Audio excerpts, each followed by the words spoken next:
हरे कृष्ण दोस्तों, मैं हूं अनुज शर्मा।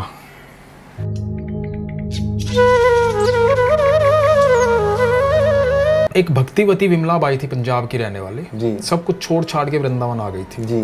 ठाकुर जी से बेहद प्यार करती थी। बहुत पहले की घटना है, सच्ची घटना। तो ठाकुर जी की सेवा शुरू से होती आई है अलग अलग तरीके से। हमारे ठाकुर जी हैं भी बड़े नखरे वाले। बिहारी जी तो, बाके बिहारी तो बहुत एकदम ठाकुर ही हैं वो। तो और अपने मन मर्जी के मालिक हैं वो। तो भक्तों का प्रेम अद्भुत है उनके साथ। भक्त अलग अलग तरह की सेवा करते हैं। तो भक्तिमती विमला बाई के मन में आया कि मैं भी ठाकुर जी की कुछ सेवा करती हूँ। तो गोस्वामी जी को बोले कि मैं ठाकुर जी के लिए पोशाक बनाऊंगी बड़ी सुंदर, और शरद पूर्णिमा पे वो पोशाक पहनाना जो मैं बनाऊंगी। तो उन दिनों इतनी भीड़ नहीं होती थी जितनी आजकल होती है। गोस्वामी जी ने कहा कि ठीक है, हम वो पोशाक पहनाएंगे, आप बनाइएगा। अब ये तो जो रोज मंदिर आती थी, अब मंदिर आना छूट गया इसका। गोस्वामी जी को बोल जाती थी बीच बीच में आकर के, और रोज अपना वो पोशाक बनाने की तैयारी। एक एक धागा, एक एक जो सील रही है, उसमें नाम जुड़ा हुआ है, कृष्ण कृष्ण राधा राधा, राधा राधा कृष्ण कृष्ण। पूरे नाम जब से वो पोशाक तैयार हो रही है, भक्ति में पोशाक तैयार हो रही है। बार बार सोच सोच करके हर्षित हो रही है, खुश हो रही है, नाच रही है कि मेरे ठाकुर पहनेंगे तो कैसे लगेंगे, मेरे कन्हैया पहनेंगे तो कैसे लगेंगे। ये सोचते सोचते वो पोशाक बन रही है। इधर दतिया के राजा थे, उनका वृंदावन आना था, और उन्होंने ये कह दिया कि पोशाक ठाकुर जी की मैं लेके आऊंगा, पोशाक सेवा मैं करूंगा। अब क्योंकि उस समय दतिया का राजा आदेश है, तो गोस्वामी जी तो भूल गए। किसी भक्त ने ऐसा भी कहा था कि मैं पोशाक शरद पूर्णिमा पर लेके आऊंगा। तो जब ये शरद पूर्णिमा आने वाली थी, ये आई भक्तिमती की शरद पूर्णिमा आने वाली, मैं पोशाक लेके आऊंगी। तो गोस्वामी जी ने कहा कि माफी चाहेंगे, आप किसी और दिन पहना लेना, अभी राजा आएगा। राजा ने पोशाक सेवा के लिए बोला। बड़ी मायूस हुई, रोती हुई घर चली गई। इधर दतिया के राजा ने हीरे जवाहरातों से जड़ित सुंदर पोशाक बनवाई, अद्भुत पोशाक। मतलब बड़े प्यार से कारीगरों से कहा था कि मेरे ठाकुर की पोशाक ऐसी होनी चाहिए। अब जब पोशाक गोस्वामी जी पहनाने लगे, शरद पूर्णिमा का दिन आया, तो ठाकुर जी पोशाक ना पहने। अच्छा। कभी टाइट हो जाए, कभी निकल जाए, पोशाक ही धारण नहीं कर पा रहे ठाकुर जी। गोस्वामी जी परेशान हो गए कि पोशाक नहीं पहना पा रहा हूँ, पोशाक नहीं पहना पा रहा हूँ। तो बड़ी कोशिश की, इतनी सुंदर महंगी पोशाक गोस्वामी जी की समझ में नहीं आ रहा। अचानक से गोस्वामी जी को मन में भाव प्रकट हुआ। वो आवाज, जो मन की आवाज, जो कृष्ण की आवाज है, वो सुनाई दी कि ये पोशाक नहीं पहननी, वादा किया था मेरी भक्त से, आज उसकी पोशाक पहननी है। गोस्वामी जी ने मंदिर से दौड़ाए भक्त कि जाओ उसको जाकर के बोलो पोशाक लेके आएगी। वो भागे भागे गए, आवाज दी, वो रो रही थी वहां पे। शरद पूर्णिमा का दिन था। उसको कहा कि गोस्वामी जी ने बुलाया, ठाकुर जी तुम्हारी पोशाक मंगवा रहे हैं। वो आई वहां से, और ठाकुर जी ने वो पोशाक धारण की। क्या बात, अल्टीमेट। तो ठाकुर जी अलग ही है, वृंदावन अलग है। वो चमत्कारों की धरती है, वो रज ही अलग है। मैं तो कह रहा हूँ, वो साधारण धरती कैसे हो सकती है जिसकी रज थोड़ी सी उठा करके उन्होंने मुख में डाली और यशोदा मैया को अनंत ब्रह्मांड दिख गया। बिल्कुल बिल्कुल। वो साधारण कैसे हो सकती है? वो बड़ी असाधारण जगह है। तो इसको जो नहीं समझ पाते हैं, बहुत सरल तरीके से इसको समझ सकते हैं। जैसे कि किसी बड़े देश का राष्ट्रपति दूसरे देश में जाता है, मान लीजिए अमेरिका का राष्ट्रपति भारत आता है, तो पूरा एक लमावजा उनके साथ आता है, उनकी पूरी टीम, पूरा ऐसे मान ली कि पूरा अमेरिका इधर आ गया हो। या फिर अमेरिका की एम्बेसी में जाएं हम भारत में, तो भारत में हमें एक अमेरिका नज़र आएगा। ठीक उसी प्रकार जब भगवान इस धराधाम में अवतरित होते हैं, तो उनका धाम भी उसके साथ अवतरित होता है। जो वृंदावन धाम है उसको भौम्य वृंदावन बोलते हैं। इस धरा पर जो भगवान की लीलाएं हैं वो साधारण धाम में नहीं होती हैं। तो भगवान स्वयं अपने धाम को अवतरित करते हैं, अपने भक्तों को अवतरित करते हैं, फिर भगवान अवतरित होते हैं और वहाँ पर भगवान की लीलाएं होती हैं। अच्छा, अब कोई पूछ सकता है कि ऐसा क्यों हो रहा है? ये सब हम लोगों के ऊपर भगवान की कृपा है कि हम अब इस दुनिया में तरह तरह की चीज़ों से आकर्षित हो रहे हैं। कोई बॉलीवुड से आकर्षित हो रहा है, कोई हॉलीवुड से आकर्षित हो रहा है, कोई किसी वुड से आकर्षित हो रहा है। तो भगवान ये लीलाएं करते हैं कि हम उनकी इस होली वुड से आकर्षित हों, तुलसी महारानी से आकर्षित हों और अपने जीवन को होली बनाएं। तो भगवान अलग अलग तरीके से हमें अपने पास बुला रहे हैं, स्वयं अवतरित होकर, धाम को अवतरित कराकर, नाम को अवतरित कराकर, शुद्ध भक्त को अवतरित कराकर, ऐसे अलग अलग तरीके से भगवान अवतरित होते। इसलिए कोई भी जो वृंदावन जाता है ना, पहली बार भी जाता है, उसको एक दिव्य अनुभूति होती बिल्कुल होती है। ये भगवान का इंडिकेशन है कि तुम यहाँ आ गए हो, अब तुम्हें अनुभूति हो गई, अब तुम्हें अपने घर को भी वृंदावन बनाना है। तो जो मैं बोल रहा हूँ, जो प्रोसेस तुम्हें मैं गीता में बता रहा हूँ, उसको अपना लो और घर को वृंदावन बना लो। और यही शुद्ध भक्तों का एक निर्देश है हम सबके लिए। मुख्यतः श्री चैतन्य महाप्रभु का निर्देश है कि पृथ्वी ते आचे नगरादि ग्राम, सर्वत्र प्रचार होए भी मोर नाम। सारी पृथ्वी में गांव गांव मेरे नाम का प्रचार होगा। 500 वर्ष पूर्व महाप्रभु चैतन्य ये भविष्यवाणी करके गए। तो बंगाल के लोग सोचते थे ज़्यादा से ज़्यादा भारत में हो जाएगा, ज़्यादा से ज़्यादा बंगाल में हो जाएगा, लेकिन पूरे विश्व में होगा। और ये भी बोल के गए कि मेरा एक सेनापति भक्त आएगा। तो श्रीला प्रभुपाद जब 70 वर्ष की आयु में वहाँ गए और 10 वर्ष के अंदर पूरे विश्व में भगवान के नाम का प्रचार हो गया, तब लोगों को समझ में आया, अरे ये भगवान चैतन्य महाप्रभु की ये तो वाणी सार्थक हो गई। तो फिर भारतीयों का इसमें मुख्य रोल क्या है? भगवान की लीला, नाम, रूप और गुण को समझने में और प्रचार करने में। उसके लिए भी चैतन्य महाप्रभु बोल के गए कि भारत भूमि ते जन्म आइले यार, जन्म सार्थक करी करो परोपकार। आपका जन्म भारत भूमि में हुआ है, करो परोपकार, जन्म सार्थक करो। पहले आप इस प्रक्रिया को अपनाओ, अपने घर को, अपने मन को वृंदावन बनाओ और फिर दूसरों को बताओ। क्या बात, जन्म को सार्थक करो और परोपकार करो। और भगवान कृष्ण ऐसे भक्तों के लिए गीता में क्या बोल रहे हैं? ये इदम परमम गुह्यम मद भक्तेषु विधास्यति भक्तिमयी पराम कृत्वा माम एवेष्यसि असंशय। जो इस ज्ञान को, जो इस सीक्रेट को, जो इस गीता की नॉलेज को दूसरों को बताता है, वो मेरा बहुत प्रिय भक्त है और वो मेरे धाम को वापस आता है। अगले श्लोक में बोल रहे हैं कि उससे प्रिय मेरा कोई नहीं है, जो इस नाम को प्रीच करता है। जैसे आज आप इस पॉडकास्ट के माध्यम से एक निमित्त मात्र बने हैं, तो भगवान कृष्ण ये देख रहे हैं कि अनुज शर्मा जी, आपसे आप मेरे और ज़्यादा प्रिय हो चुके हो कि आपके माध्यम से ये ज्ञान जो है, ये नाम जो है, वो लोगों तक पहुंच रहा है।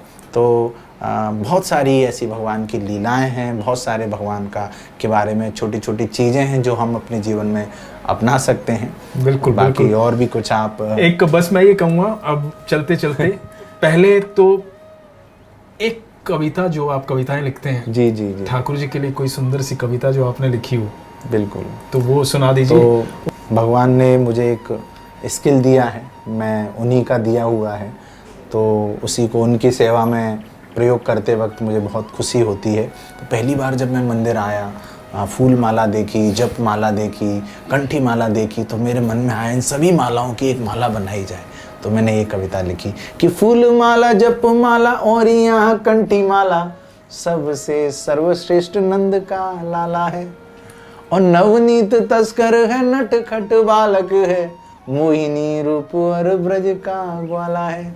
और मेरे रोम रोम में अब तो समा गया है, श्याम रस ही तो एक प्रेम का प्याला है। और तन मन धन और जीवन की डोर का, तू ही बस तू ही बस तू ही रखवाला है, तू ही बस तू ही बस तू ही रखवाला है।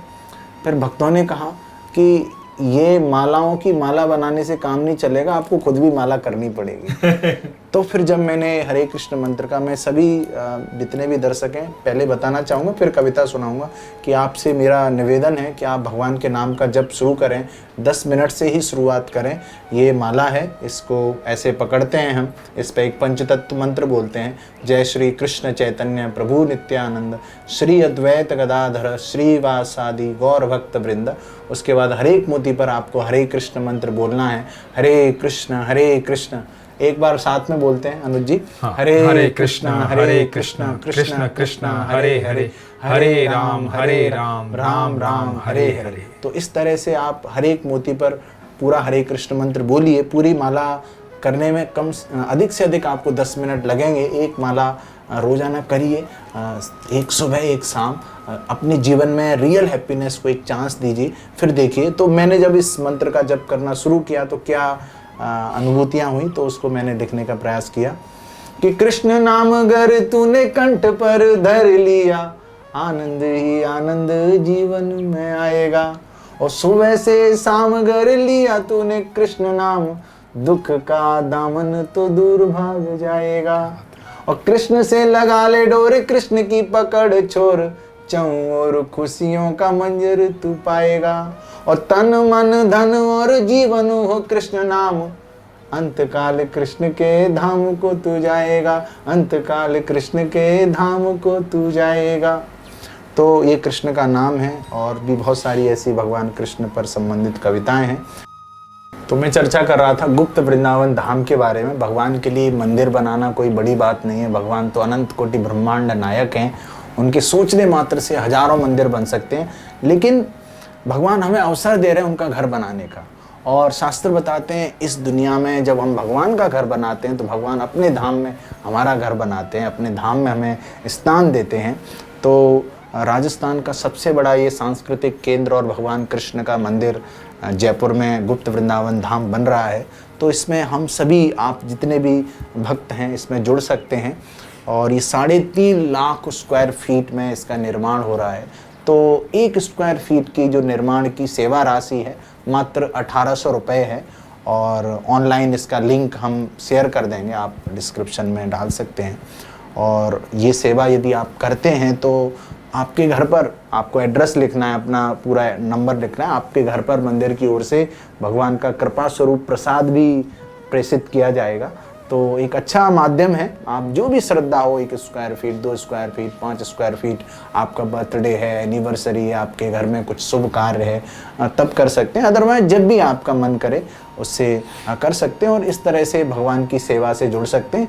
और शास्त्र ये भी बताते हैं कि भगवान की थोड़ी सी भी सेवा करते हैं उसके रिटर्न में हमें हर तरह से भगवान क्या दे देंगे वो हमको भी नहीं पता है। वो जो एक महिला आई भगवान फल बेचने वाली, और वो फल ले लो, फल ले लो, फल ले लो, और भगवान कृष्ण के दरवाजे पर आई। और भगवान कृष्ण आए कि माता फल कैसे दोगी, कि अनाज से। तो अनाज लेके आए, वो छोटी सी बुट्टी उसमें लेके आते हैं, और उसमें से कई तो गिर जाते हैं, फिर वो उनको दे देती हैं, फिर उनको फल दे देती है। फिर देखती है उसकी सारी टोकरी हीरे जवाहरात से भर गई। तो भगवान हर तरह से हमारा ध्यान रखते, इतना हमें इतना विश्वास रहना चाहिए। तो सबके लिए बहुत अच्छा एक अवसर है भगवान की सेवा से जुड़ने का, मंदिर के निर्माण से जुड़ने का। फिर आपके जीवन में भगवान का प्रवेश हो चुका है, फिर ये आपके और भगवान के बीच की वो संबंध है। हम तो इसमें केवल निमित्त मात्र बन रहे हैं। आप कैसे भगवान से जुड़ पाएँ, इस निर्माण से जुड़ पाएँ, ये आपके लिए बहुत अच्छा एक अवसर है। आपका पहले तो तहे दिल से शुक्रिया, आप यहाँ आए और इतनी सारी बातें साझा की। जी। इतनी सारी चीज़ें बताई आपने, और एक नई चीज़ जो दर्शकों को जानने को मिलेगी, जयपुर को गुप्त वृंदावन धाम बोलते हैं। तो बड़ी अद्भुत लीलाओं का वर्णन आपने किया, इसके लिए तहे दिल से धन्यवाद आपका। और मैं आप सब से ये कहना चाहूँगा कि गुप्त वृंदावन धाम का निर्माण हो रहा है जयपुर में, आप बढ़ चढ़ कर हिस्सा लीजिए। ठाकुर जी की सेवा करने वाले आप हैं, और मैं जानता हूँ कि आप जितने लोग मुझे सुन रहे हैं ना, जैसे प्रभु जी ने कहा ना, पर मैं ये आपकी और मेरी पर्सनल बात है कि मैं जानता हूँ कि आपको रिटर्न में कुछ नहीं चाहिए। आप रिटर्न के बारे में सोचते नहीं, क्योंकि आप प्रेम के बारे में सोचते हैं। इतना तो मैं जानता हूँ कि जितने लोग यहाँ से जुड़े हुए हैं मेरे चैनल से, वो ठाकुर जी के अनन्य भक्त हैं, बेहद प्रेम करते हैं। और जो ठाकुर जी के भक्त होते हैं ना, वो सिर्फ ये सेवा नहीं करते कि मैं ये सेवा कर रहा हूँ। हम करने वाले कौन होते हैं, हमारी क्षमता कहाँ है। हमें सौभाग्य प्राप्त हुआ है कि हम ये कर पाएँ, हम इसके निमित्त बन पाएँ। यदि हमें ये सौभाग्य प्राप्त हुआ है और आपको ये सौभाग्य प्राप्त हुआ है, तो इस सौभाग्य के अवसर का फ़ायदा उठाइए और आनंद लीजिए। हमेशा अपने विश्वास को मजबूत रखिए, अपना ख्याल रखिए। हरे कृष्ण। साथ में मैं भी अनुज जी के हाल ही में संपर्क में आया। और कैसे संपर्क में आया, मैंने किन्हीं को कॉल किया और उन्होंने कहा कि अरे आप उनसे क्यों नहीं मिलते। तो मैंने कहा किन से, कि अनुज जी से मिली आप, तो मुझे फिर अनुज जी का नंबर मिला और फिर ऐसा संयोग बना कि मुलाकात जब हुई तो ऐसी हुई कि मतलब बिल्कुल भक्ति में मुलाकात हुई और केवल और केवल भक्ति की बातें हुई, कृष्ण की बातें हुई, नाम की बातें हुई।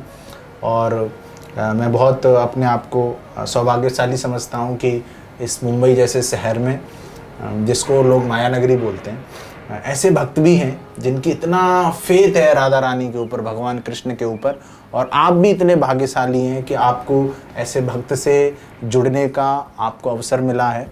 तो आपके विश्वास को, जैसा कि आपने कहा, बनाए रखिए, भगवान का नाम जप करते रहिए, भगवत गीता जो आपके घर पे पढ़ी है उसको पढ़ना शुरू कीजिए, भगवान का प्रसाद लेना ग्रहण कीजिए और समय समय पर अनुज जी से आप स्पिरिचुअल लाइफ में कैसे आगे बढ़ना है गाइडेंस जरूर लेते रहिए।